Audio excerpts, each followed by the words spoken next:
Chers frères et sœurs en Christ, soyez les bienvenus à la méditation de la parole de Dieu de ce 14e dimanche du temps ordinaire de l'année liturgique B.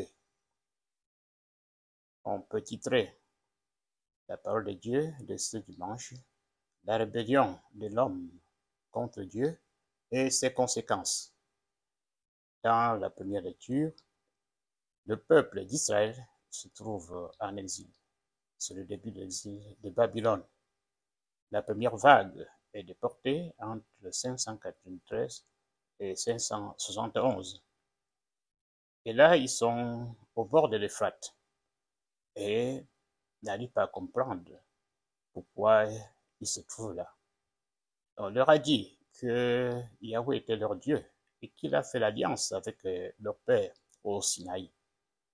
Ils s'imaginaient que si Yahweh est leur Dieu, il devrait les protéger de tous les dangers. Alors, ils se posent la question, est-ce que les dieux babyloniens ne sont pas plus forts que le Dieu Yahweh? Sinon, nous n'aurions pas été vaincus. C'était menace de laisser le judaïsme pour embrasser le polythéisme babylonien.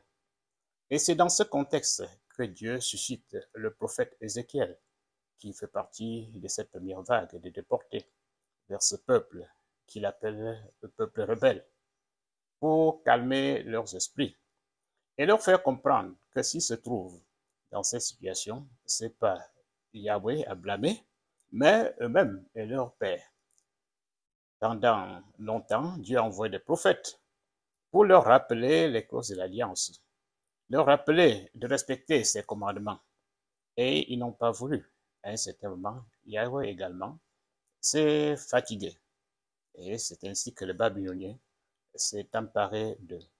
Et c'est progressivement que les prophètes Ézéchiel, second Isaïe et Jérémie vont arriver à les calmer et à leur faire comprendre que ce n'est pas Dieu à conduire devant la barre, mais eux-mêmes. Dans la deuxième lecture, l'apôtre Paul se plaint également des Juifs, ses congénères. Ils ont reçu les prophètes, ils ont reçu la loi, les promesses, et tout en vue de se préparer à recevoir le Messie. Mais quand le Messie est arrivé, ils lui ont tourné le dos. Ils ne l'ont pas connu. Et c'est ainsi que l'apôtre Paul est blessé au fond de lui-même et dit, je préférerais même être jeté en pâture, même me livrer aux flammes pour la cause de mon peuple, qu'il ne soit pas sauvé. Et il dit, quand il était au plus haut point de cette détresse, le Seigneur lui a apparu et lui a dit, seule ma grâce te suffit. Ainsi, la croix ne peut pas être séparée de la vie. Donc, à tout moment, le disciple doit toujours s'apprêter à souffrir. Ce n'est pas parce que nous croyons en Dieu que la souffrance doit nous éviter. Mais nous devions aussi toujours voir la grâce de Dieu en nous. Donc, malgré les difficultés, la grâce de Dieu est toujours en nous. La grâce te suffit. Et dans l'Évangile, le Christ est de retour à Nazareth.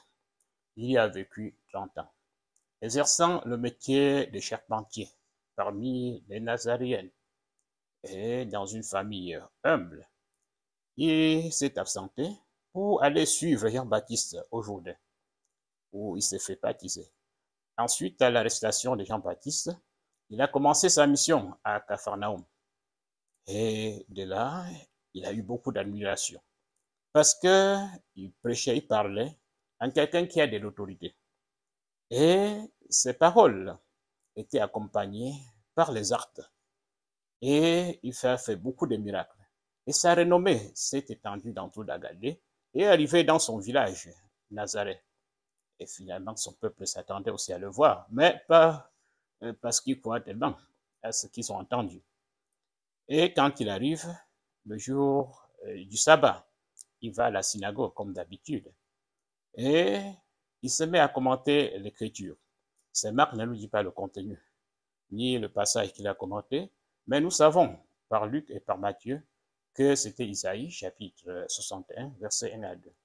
L'Esprit du Seigneur est sur moi, parce que Yahweh Dieu m'a choisi, il m'a oint et m'a envoyé pour porter la bonne nouvelle aux pauvres, pour renvoyer les captifs en liberté, donner la vue aux aveugles et proclamer une année de bienfaits. Tout cela, c'est son programme. Il est envoyé pour annoncer la bonne nouvelle. Et d'après Luc, quand il a fini, le commentaire, c'est « Aujourd'hui, cette parole s'accomplit ». Et c'est là que le peuple commence à se moquer de lui, que qui est celui-ci qui nous dit qu'il va accomplir tout ce que Isaïe a dit là? N'est-ce pas le fils de Marie? Ses frères ne sont pas au milieu de nous, ses sœurs ne sont pas là, mais nous l'avons vu grandir. Qu'est-ce qu'il peut nous dire de bon? Comme quoi, ils ne veulent pas accepter cette parole. Et le Christ dit, bon, je vous comprends très bien. Vous allez pour réciter le dicton, médecin, soigne-toi toi-même. Mais je vous assure, un prophète n'est refusé que dans sa patrie. Effectivement, tout ce qu'il a fait à Capharnaüm et dans les autres comtés de la Galilée, il ne peut pas faire chez lui à cause de ce manque de foi. Les miracles s'accomplissent toujours par si y a foi quelque part. Mais si on n'y croit pas, rien ne se fera. Mais c'est dommage que c'est chez lui que les gens ne vont pas bénéficier des bienfaits, des grâces du Seigneur qu'il est venu apporter. Mais n'est-ce pas aussi notre attitude, frères et sœurs? Peut-être nous sommes tellement familiarisés à Jésus que nous disons qu'est-ce qu'il peut nous apporter encore de plus? Qu'est-ce que sa parole peut encore nous dire? Nous l'avions déjà écouté 100 fois, 1000 fois, etc. Nous sommes baptisés dans l'église. Nous avons vécu dans l'église. Non, la parole de Dieu est toujours bonne nouvelle. Si banale qu'elle nous paraît, nous devions toujours l'écouter, méditer. Elle a toujours à nous dire et y croire. Sans la foi, la parole ne peut pas porter du fruit en nous. Et il peut arriver que nous soyons aussi le prophète qui annonce et les nôtres ne croient pas. Ça va nous faire mal, comme l'apôtre Paul. Mais comme le Christ, nous pouvons seulement regarder les enseignements et l'attitude du Christ lorsqu'on refuse la parole.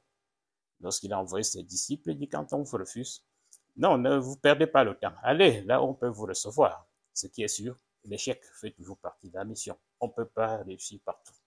Même le maître n'a pas réussi partout. Ce n'est pas nous qui réussirons partout. Quand ça arrive, ne nous décourageons pas. Continuons, persévérons. Il y a certains qui peuvent comprendre une seule fois, d'autres qui, à force d'insister, qui vont comprendre. Et ce n'est pas parce qu'on n'a pas compris ici qu'on ne comprendra pas là. Donc prions le Seigneur qui nous donne cette persévérance d'écouter sans nous fatiguer, de toujours écouter sa parole, même si nous ne comprenons pas. Mais également de l'annoncer aussi sans se fatiguer et d'aller là où les gens peuvent comprendre la parole. Si on ne comprend pas là, on va comprendre ailleurs. De ne pas nous décourager, même après l'échec. Nous vous remercions et vous donnons rendez-vous pour dimanche prochain.